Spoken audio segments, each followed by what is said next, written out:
Giju runs to Taeshik's side, shouting if he was alright. Upon seeing him bleeding, asks what happened. While thinking inside, for a person who barely received scratches against his most powerful attack to be in such a condition, and who in the world could have done such a thing? Giju questioned if he was poisoned, or was he attacked, maybe an intruder in the association. As Taeshik whispered association president, our hero said he will call him immediately, to which Taeshik said no, that old geezer was the one to hit him. Giju was lost for words, remained silent for a while before asking, what, while helping Taeshik get off the floor. After drinking a potion, Taeshik slams the bottle on the table saying, that geezer, to think he would hit him for real, he vowed to sue him one day. So our hero finally got around to asking, so why did he hit him, to which Taeshik replied, that the old geezer keeps telling him to meet someone for an arranged marriage. When he told him he wants to marry someone he likes, the old man flung his fist at him. Giju, hearing this, was sweating a little and said he understood. However, Taeshik told him it's not that grand, it's just his father finds his grown-up son being single distasteful. Saying stuff like an unrequited love at his age, and does the other person even like him? Taeshik let out a long sigh, while Giju just sat there without saying a word. Then Giju asks Taeshik if he is busy lately. To which Taeshik replies that he is so busy he could die, then asking if he came here just to tease him when he's already this upset. Giju remarks that's a shame, since he was worried about his family's safety because of the Iron Guild, and wanted someone to protect his mom whenever she went for a walk or buy some groceries. At these words, Taeshik's eye lit up and stood up suddenly shouting, he's not busy and all he's got is time. With determination and burning passion, he gets directly in Giju's face, telling him that the association still gets its job done even if he's not here, and if his vacations days are not enough, he can make it happen even if he has to beat up that geezer. While sweating buckets, our hero tells him alright and he'll leave it to him, so just calm down and sit for now. Saying he didn't come here for that, but rather he wanted to discuss more about the Iron Guild, and if there was any recent news regarding the matter. Taeshik tells him that it will be officially announced tonight, and they have already secured a guild building. Then the plans will go though as scheduled, but was there any response from the International Players Association? And Taeshik tells him that they have a non-intervention policy, so unless there was conflict they're not an institution that will get involved in every country's association. But the real problem will be the Einzella Guild, since they supported the Iron Guild's branch formation out of nowhere. From what they gathered, it looks like they'll take their hands off the matter once the branch is established, but the most bothersome thing is for two guilds with a hostile relationship are discussing between themselves. Iron Shield and Lee Xianho, they are guessing that there was some sort of a deal between the two guild leaders. Taeshik then asks Giju if he was still planning on to take his revenge. Since this is a golden opportunity, however, he can't recommend it since there are still too many risks. After a moment of silence, Giju says that it just so happens to be right now in Korea, and the manager happens to be Rogers Han, then they are definitely aiming for him. Since that is the case, he has no choice but to take them head on. For the next 3 months, until the branch is established, he will be erasing those risks one by one. Later that night, a press conference announcing the establishment of a branch office for the Iron Guild in Korea was made. The word guild has a friendly ring to it, but in actuality, it's a military force. There are those who welcome the Iron Guild to reduce the dangers of a break happening, but then others who oppose the entry of another country's military force.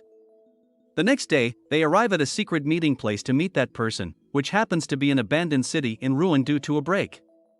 As Sung-hoon confirms the place, but says the other party is late, while Giju remarks it can't be helped since they are the desperate ones. Just then Giju senses a presence nearby and remarks, looks like he's here. For his revenge 3 months from now, the first part was the player paparazzi former ranker Go Hyung-cheol. As he turned around to look up in the sky, a man in glasses was floating in the air above them. As he came down, he apologized for being late, saying that he was Go Hyung-cheol's contact. Recalling the warning Taeshik gave him about him, nothing good comes out with association with this paparazzi. However, even with the bad impression, what he needed right now was his information network. Being puzzled, Giju asked his contact. He said that he wanted to speak directly with the player Go Hyung-cheol. However, the man apologized, saying that he only accepts commissions through him.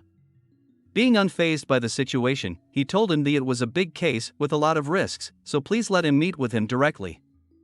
The man stood his ground, saying that he cannot do so, since all commissions are received through him and the decision to accept or not was also up to him. Our boy pondered on this statement for a bit, while Sung-hoon next to him advised that it's too dangerous since if their plans get leaked, to which Giju said it's alright since he had a plan. Giju went on to say he will tell him about the compensation first. It was 5 billion up front. If he brought him the information that he wanted, he will give him 10 billion. The glasses guy, looking interested, asked about the contents of the commission. It was information gathering, since the Ainzella Guild was involved with the establishing of the Iron Guild's Korean branch. He wanted to know what sort of deal they made. After hearing this, the guy was in a panic, saying was he insane? He declined the commission and turned to leave, saying no matter how high the compensation is, they can't risk their lives. He started to fly away, saying he will pretend as if he never heard about this, but his leg was suddenly grabbed by Giju. He turned to look in shock, while Giju tells him did he think he's let him go so easily after hearing all this. He arrived here freely, but leaving is a different story. While panicking and telling him to let go, Giju turned on his menacing look, telling him if he doesn't want to get beat up, to come back down and cut the acting. Trying to feign ignorance, the glasses guy asks what is he talking about?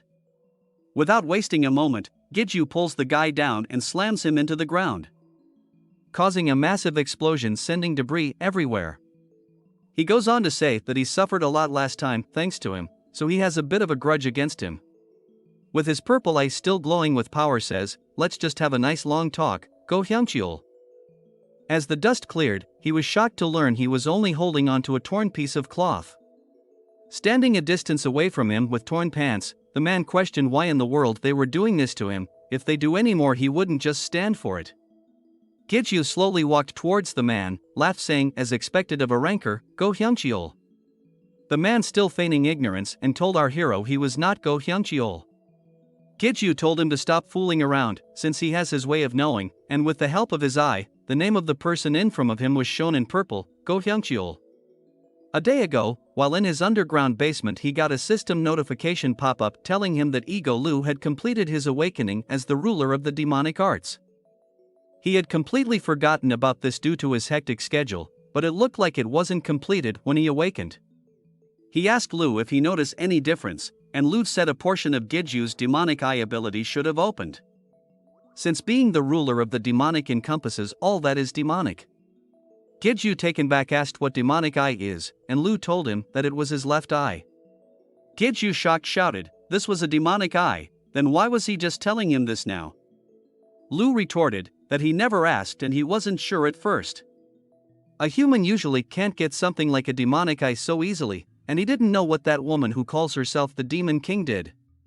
Giju once again thought, just who is she to have such power? Anyways, a demonic eye is an eye that sees through the true nature of all things, and not all of its power has been opened yet, but he could probably see someone's name.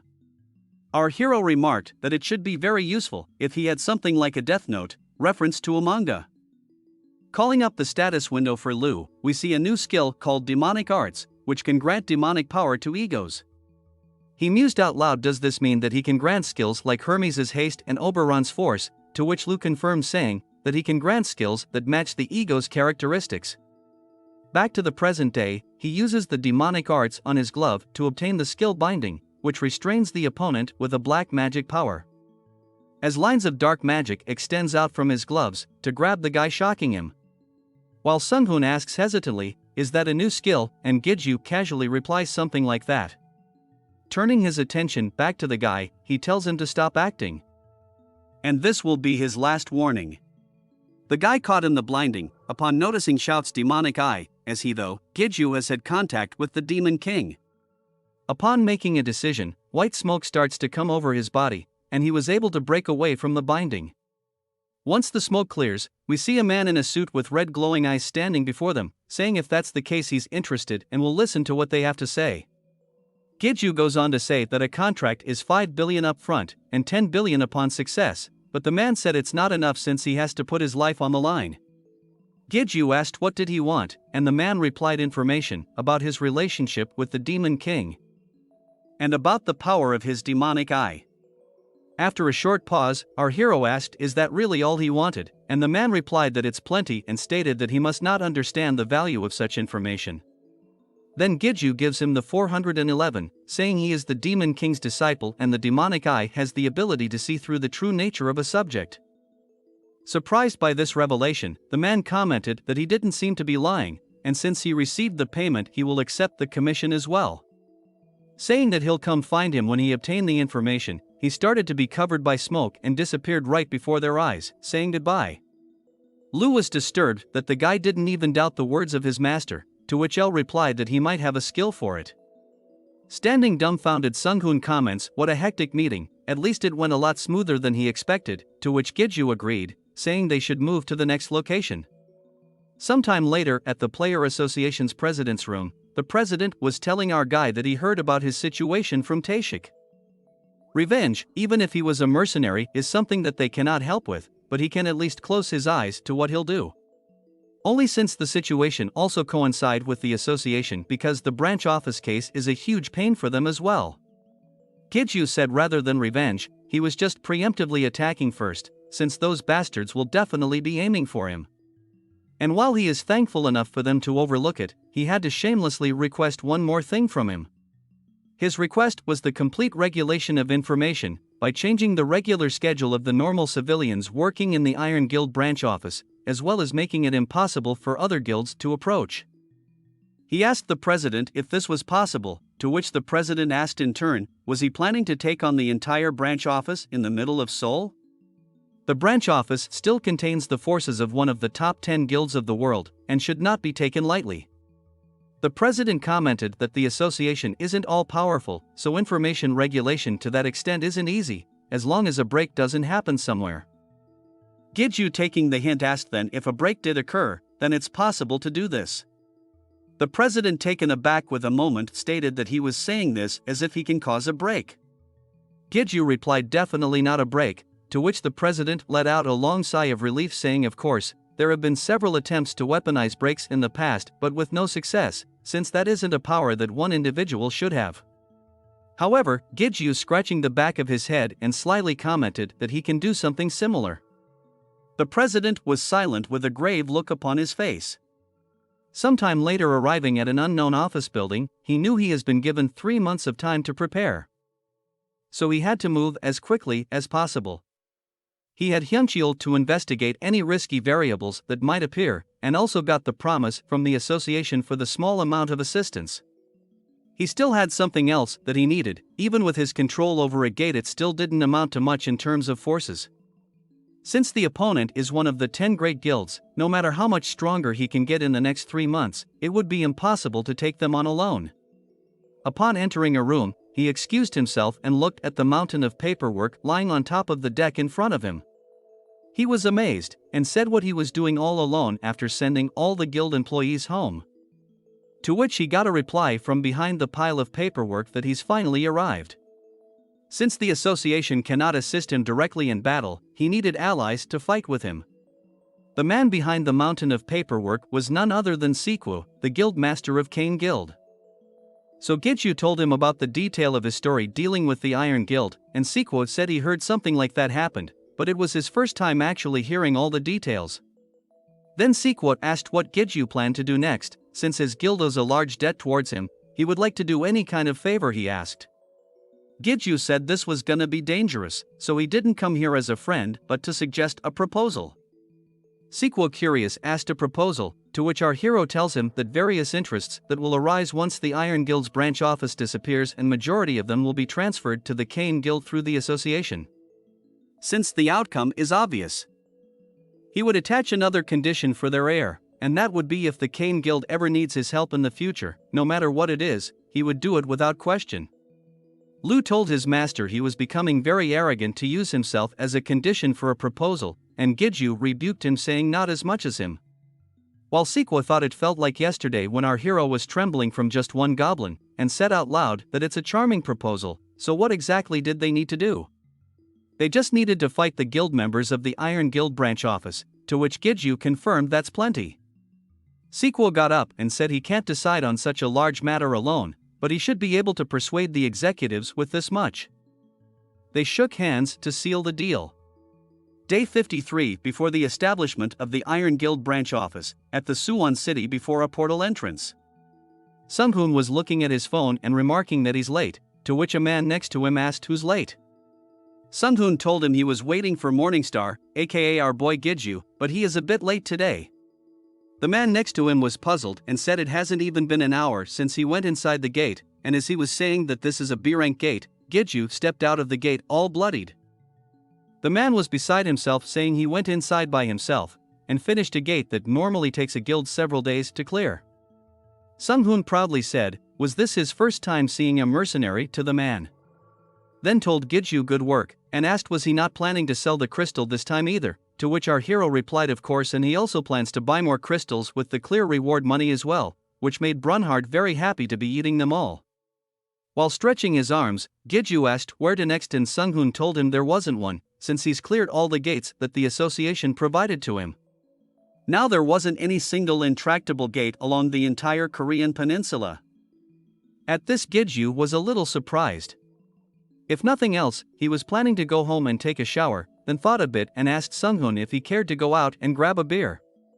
Near the Han River at Seoul, they sat on a bench and drank their beer. With only 2 more months left, Sung-hoon asked what Giju was planning to do for the remaining 2 months. He didn't plan on going out of his way to buy gates or go overseas to get crystals, so he thought he would try getting them in the tower. Since he still hasn't completely absorbed all the power he obtained either, so the 2 months should just fly while he took care of a bunch of things. Sung-hoon also agreed, and mentioned didn't that person say he was going to meet with him? And Giju said that he probably appeared behind them while they were talking, since he has done it that way the past 3 times that he made contact. Then pointing his thumb to his back and said like that, and looking in that direction saw smoke condensing in a spot behind them. Appearing with red eyes within the smoke said, to think he saw through his stealth again, he surprises him every single time. Giju handed him a beer and he mentioned that even high rankers can no sense his presence, but Giju can do so easily, remarking on his magic power sensitivity was abnormal. Changing the subject, Giju asked if he found out anything this time, since the last 3 times were a bust. Hyungcheol complained, saying what do you mean? He told him about Iron Shield's leg being severed, and since this job to uncover the relationship between 2 of the top guilds in the world, it's not as easy as taking a candy from a baby. Then went on to say he had some intel, and after giving this information he was going to take himself off this case. Giju asked was he that certain about this information? And Hyungcheol told him positive. First he asked if he heard the rumor about Lee Seonho going around society these days, and Giju said didn't he injure himself while clearing the tower? That was correct, but he wasn't certain about the exactly what kind of injury, but here it's quite a crisis and he needed an elixir. Later that night in his underground basement, Giju was thinking that the last known place that an elixir came out was the maze gate he and the Demon King came out of. If information about himself and the Demon King wasn't been leaked, then it's natural to deduce that the Iron Guild who participated in the subjugation would have obtained an elixir. Then could he have used a non-existent elixir as bait to make a deal?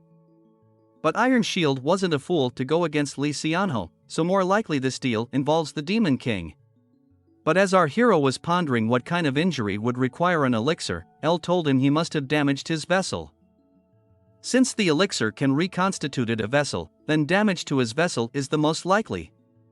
His egos advised him to meet with the Demon King lady, but it wasn't so easy to find her lest meet her when she only told him to come see her once he cleared the 50th floor. Just at that moment Brunhard notified him that he's so full he can't eat any more crystals, as we see 2 skeleton warriors shoveling crystals into a gate. Giju, getting a mischievous look in his eyes, said, let's put aside the things that they can't even answer, and shall they go do something else? Pulling out his necklace Rain, he called the synthesis menu and assigned the main ego as Rain, and when asked to choose a sub-ego, we are not shown that info just yet. The synthesis begins and crystal on the necklace starts to shine brightly, covering the whole room in a blinding light. After 2 months on the D-Day of the establishment of the Iron Guild branch office, we are at the Incheon International Airport.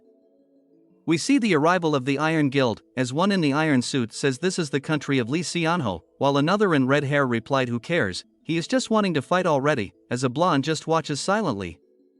The full detachment of the Iron Guild is led by Roger's Hans as they exit the airport and are met with the reporters asking them various questions.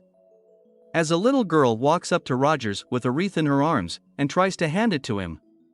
Instead of accepting, he angrily sneers at her, but just then the associate president arrives and picks her up on his shoulder.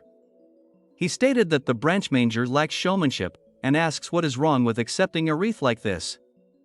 Rogers knows he is not someone he can just kick around, then says why is the association so sloppy as to have civilians in an official area. The president just laughs and says that the branch manager of the Iron Guild doesn't know how to judge someone's competence either, asking what kind of problems could a child like this possibly cause, while the reporters kept taking pictures of them. Clearing showing that he is pissed off, he angrily snatches the wreath out of the girl's hands and says he gratefully accepts it. The president shows the way and tells them a welcome ceremony has been prepared at the association, so he would appreciate it if they could attend. After getting into a car, Rogers curses and throws the wreath on the ground, scattering the flowers. Then tells the driver to head to the branch office right away. When asked if he was not planning to go to the association, he told him he has no need to comply with them and just to tell them that they need to inspect the branch building first. While traveling, Rogers was thinking Giju information was strangely being restricted, and that could be due to his association with the Demon King, but it didn't matter since he can get info on his family very easily. With a devilish grin, he stared at his phone, which showed information about Giju's mother and sister, wondering what his expression he'll have in front of his family's corpses. Upon arriving at the branch office, he remarked it was strangely quiet considering that they should be near a main street. Just then, the alarm sounded warning that a gate break has occurred, telling ordinary citizens to evacuate immediately, and this is not a drill, while the Iron Guild members looked baffled at the situation. Meanwhile, Sung-hoon on the phone said that the evacuation and blockage are almost complete, so he can begin soon. Warning the person that this is the last time he will contact him, then activated the jamming field to the surrounding area. As Giju ended his call with Sung-hoon, he remarked with this there's no need to worry about witnesses, as he stood on the streets with Sequo and his guild in the back. He then opened his gate, upon which an army of undead stepped out of it, followed by the Lich and the Headless Horseman. They knelt down on their knees and greeted their great master. Giju told them the plan and said that the players with the red armbands are their allies and the rest are enemies. The moment they meet with an enemy, exterminate them. As Sequo watched, thinking he really did cause a break, but how can each of these mere skeletons look so strong, especially the energies from the Lich and the Dullahan gave off a rancor grade. Upon seeing all this, a member of the Child Guild was commenting that as expected of player Giju, he always exceeds expectations, while Seonpil next to him asked, are they really going to face off against the Iron Guild branch? Flashbacks to 1 month ago, in a coffee shop run by the association. Guildmaster of the Child Guild and the Morningstar Guild meet with Giju and told him that they would like to form an alliance. Much to his surprise about the alliance, but asked why did they both appear before him together. They have been in contact with each other since the Guardian subjugation, and since the Guildmaster of the Child Guild retired Dong-hee Kim has taken over as the new Guildmaster. Anyways, after talking with Seonpil as fellow guild leaders, they talked about Giju a lot naturally. They thought an alliance involving everyone would be mutually beneficial, so they decided to all meet here. While hesitant, Giju said that he appreciated the high evaluation of him, but he is an individual and not a guild. But Dong-hee said that since he saw the report about the masked rancor, he knew that this person is going to become big, so there was no harm in him forming a good relationship with player Giju. Putting his cup down, he stated in that case, as a member of the alliance he had a request from them first. In a month from now, at the time and place he designate, please bring all of their available forces there, and he can't give them any details for security reasons, but it's a job where you will face an enormous enemy. He knows this request is too much, but if they come he will form an unshakable alliance relationship with them both.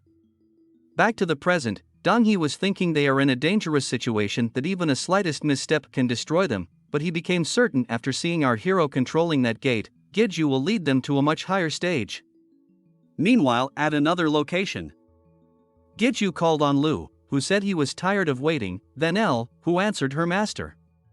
Then he called Rain, and upon activating his skill it summoned a Fenrir with lightning coursing all over his body. Then with strong conviction, he declared the start of his revenge.